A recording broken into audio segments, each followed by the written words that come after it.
na mag-file ng kaso? Yes po, Your Honor. Yun po yung susunod na hakbang Ay, susunod. po ng Kailan COA. pa susunod? Kasi, Naubos na ang pera ng gobyerno ito. Nabayaran na lahat itong project na ito na hindi nagawa. Tapos ngayon susunod pa. With the indulgence of the gentleman from Davao, Mr. Chair, may we invite the Government Procurement Policy Board or GPBB? Kasi po, Mr. Chair, dito po sa listahan na hawak ko rito, isa si MG Samidan Construction na sinasabi sa GPBB ay may poor, unsatisfactory CPS rating. Yan po ang sabi at ilan pa mga kumpanya rito. So can we invite them? Kasi ang tanong po, na blacklist na pala ito. Kasi ang sinasabi po dito, ang guidelines po ng GPBB, pag ikaw may unsatisfactory na performance or poor CPS rating, dapat ikaw ay not allowed anymore to join and receive flood control projects. So may we invite this board para magpaliwanag kasi kasama po si Samidan dun, sir, na sinasabi na had poor, unsatisfactory CPS rating at iba pang kumpanya, Equiparco, kasama din po, Tiki, Alertiki, Hightone, Road Edge, Sunwest, Legacy, EGB Construction. Ito po kailangan ho siguro may magpaliwanag dito bakit pinapayagan na makatanggap ng flood control projects when in fact they were already deemed yung kanilang proyekto unsatisfactory, Mr. Chair, at bakit nakakuha pa rin ito ng proyekto mula sa DPWH, Mr. Chair. So may we invite the GPBB to join us on the next hearing, Mr. Chair. Yes, Mr. Senator. And before we continue, let me acknowledge Senator Mark Villar's presence. So, continue, Senator Bato. Yes, You have last still, question, Mr. Chair. Last question. You still have 1 minute. Yeah. Andito bang COA? Sinong COA representative? Morning po, Your Honor. Yes, ma'am. This is on ghost projects already paid. BIR Commissioner Romeo Lumagi Jr. said contractors found guilty of under-declaration or evading taxes will not be issued updated tax clearances, effectively disqualifying them from future government projects and suspending settlement of their current contracts. He addressed reports on ghost flood control projects, which the government had fully paid for and declared as completed, but which, upon subsequent verification and validation, were discovered to have never been actually constructed or physically undertaken. Malinaw na sa BIR report na ito na may mga proyektong fully paid pero hindi naman ginawa. Paano nakakalusot ito sa inyong post-audit at bakit hindi kaagad nakikita bago ma-release ang final payment? Can you respond to that, Mr. Chair? Your Honor, the audit team or the audit teams under the DPWH has already issued notices of disallowances based on the absence or non-submission of the disbursement vouchers and dun din po sa mga may technical deficiencies noted by the audit teams po. Yun nga. Itong mga project na ito nga, na verified, validated, na ghost projects talaga, hindi ginawa. So ano nga ang papel ng COA dito? Hindi ninyo ito nakita. Sabi mo, granting na post-audit ginawa ninyo. Yes po. Pero ito fully paid na eh. Yes So po, I Your we Honor. presume na Yes po. nagkandak na kayo ng post-audit dito. Meron na po, Your Honor, hindi po siya na post-audit, kaya po nag-issue na po si auditor ng notices of disallowances para doon po sa mga projects na yun, Your Honor. At doon sa mga hindi po sinubmit na disbursement vouchers po. Are you happy with her answer, Senator Bato? I'm not satisfied, Mr. If Chair. I may I'm not satisfied. provide po, Your Honor, for... Ang tinatanong niya po, Madam, Yes po. paano nyo inaudit yung ghost project? Yes, Your Honor. Doon po sa case po kasi ng Bulacan, Your Honor, marami pong hindi na-submit na disbursement vouchers. So, hindi naman, kahit several... Ang ibig niyong sabihin, nagdidepende lang kayo sa mga papeles, sa dokumento? Hindi po, Your Honor. Kaya nga po, dahil hindi po sila nakapag-submit, nag-issue na po ang audit teams ng notices of disallowance. Hindi Kayo, mahirap, Mr. Chair, mahirap na puro lang tayo notice of disallowance na klarong-klaro na ito na ghost project. Yes, Your Honor. Yung hindi po kasi pag-submit ng account, sir, or yung disbursement vouchers, pwede pong kasuhan din yung mga persons liable na hindi nag-submit doon sa... Hindi, wag mo muna akong Opo. wag mo akong dalhin doon sa mga papel yan, Opo. mga disbursement na yan. Kuha. Kung mag-post audit kayo, di ba pupunta kayo sa area, tingnan nyo kung saan ang project. Yes po. O ngayon, hindi nyo nakita. Ano, hanggang kuan lang kayo? Hanggang disallowance lang kayo? O hindi nyo nakita. O ano ngayon? So, hindi ba papilin nyo yan as Commission on Audit na mag-file lang kaso? Yes po, Your Honor. Yun po yung susunod na hakbang Ay, susunod. po ng Kailan COA. pa susunod? Kasi, Kasi, naubos na ang pera ng gobyerno ito. Nabayaran na lahat itong project na ito na hindi nagawa. Tapos ngayon, susunod pa. I am so, alam mo, yung mga tao na nanonood sa atin, sabihin nila, kaya pala naglipa na yung ghost projects dahil yung kuha, kabagal kumilos. Hindi po, Your Hindi. Honor. Gusto ko lang pong iklaro na yun pong sinasabi nating Ghost Project na isa po sa mga nabisita ay 2025 transactions po siya. At declared po siya na completed as of July 2025. Yun pong disbursement vouchers po niya ay hindi pa po due for submission noong August po na unang hearing natin. Kailan ninyo mapapailan na kaso ito? Because the people are impatient.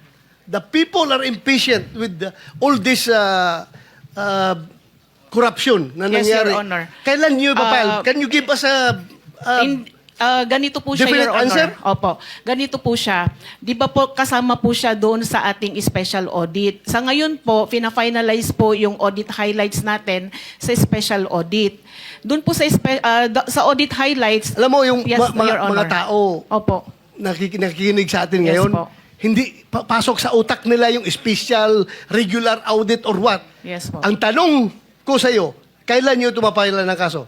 The soonest possible time po, Your Honor. What is the soonest time? Dahil i-issue po ngayon yung ating Kaya, what is the soonest time?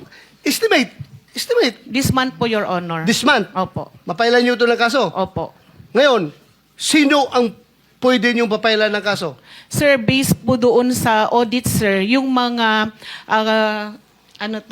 yung mga persons liable po, pwede pong management officials ng DPWH at ganun din po yung mga contractors po. Mr. Chair, So this month, Interjection, Mr. Chair. if I may. Excuse me. Akala ko ba meron time limit dito kasi marami pang mga nakapila. 1, 2, 3, 4, 5. And then by 2 o'clock, ano na tayo, adjourn. So, As a matter of paano fact, your pa 5 natin minutes, sir, ma... is finished already. So, okay. thank you. But Thank you, may, Mr. Chair. may I interject with the indulgence of Senator Bato, Mr. Chairman? If I may, in the same topic, Mr. Chairman, with regard to COA reports, Mr. Chairman, if I may, just a few queries, Mr. Chair. Where is Yeah. na? Kasi Yes, nakalinya Mr. yung Chairman, mga- because I heard, because I'm sure a lot of our people are listening and watching. Very interesting yung ni-raise ni Senator Bato.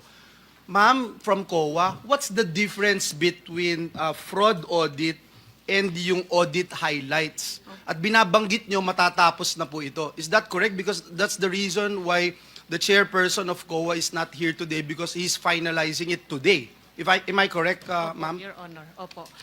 Yung fraud audit po, ang result po ng kanyang, or report po na lalabas, ay yung pong audit highlights po natin.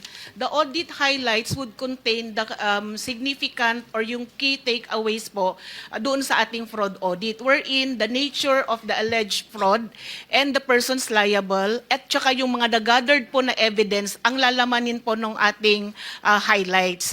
Kailangan po ng due process, sir, sir, kailangan po munang ipareceive doon sa mga persons liable para po mag-comment po sila at magbigay din po ng kanilang panig. Yes, now I understand, okay? So, si Senator Bato, tinatanong niya yun, dun sa audit highlights, dun makikita yung nature ng alleged fraud, yung evidence gathered, and the parties involved. Am I correct? So, matatapos na po yan. Mr. Chairman, if I may respectfully move that we subpoena itong binabanggit ng ating guest from COA, yung matatapos nila na fraud highlights, immediately i-furnish ng copy itong Blue Ribbon Committee, even, Mr. Chairman, even while awaiting the response of the respondents.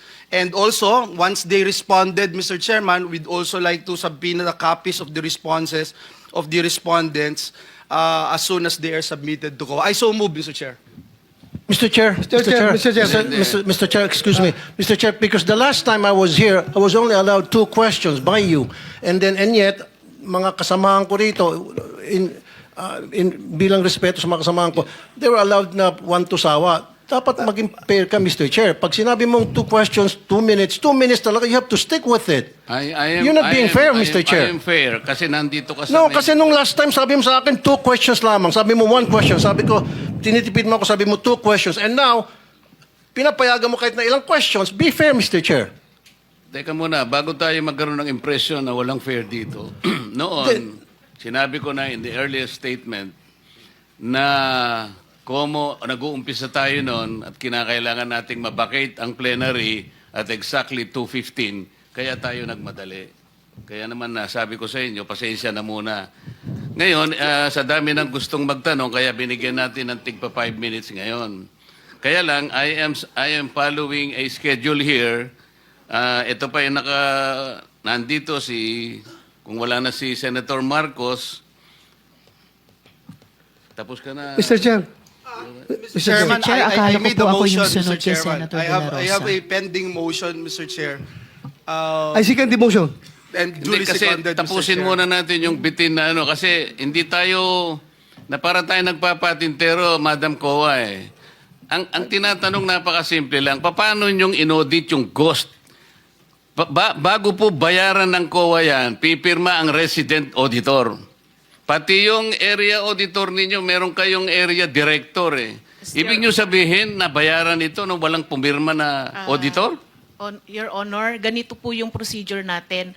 Wala na po tayong pre-audit, kaya po ang nagbabayad ay ang pumipirma na lang po. Wala sa akong disbursement pakialam sa voucher. pre-audit. I'm not asking you about the pre-audit. Meron kayong post-audit eh. Yes, Your Ito Honor. nangyari, ghost project eh. Opo. Tapos na tapos pero walang nangyari. Ang tinatanong namin sa'yo, sino ang pumirma? Bago mapirmahan yun, merong certificate of acceptance, merong certificate of completion, pipirma ang resident auditor. Hindi po pipirma ang resident Anong gagawin auditor, ng Your COA? Honor. Post-audit nga lang po. Kaya po... Ano nga yung post-audit? In your charter, Opo. magkaintindihan tayo. Ito yung inyong charter, sample of services listed in COA Citizens Charter. Financial audit, performance audit, compliance audit, fraud audit, special audit, notice of disallowance, notice of charge, notice of suspension. Among these, alin ang akma doon sa performance ng contract? Opo. Nasaan kayo? Papasok po siya sa compliance, sir. Sus Mariosep, Opo. wala nga compliance eh.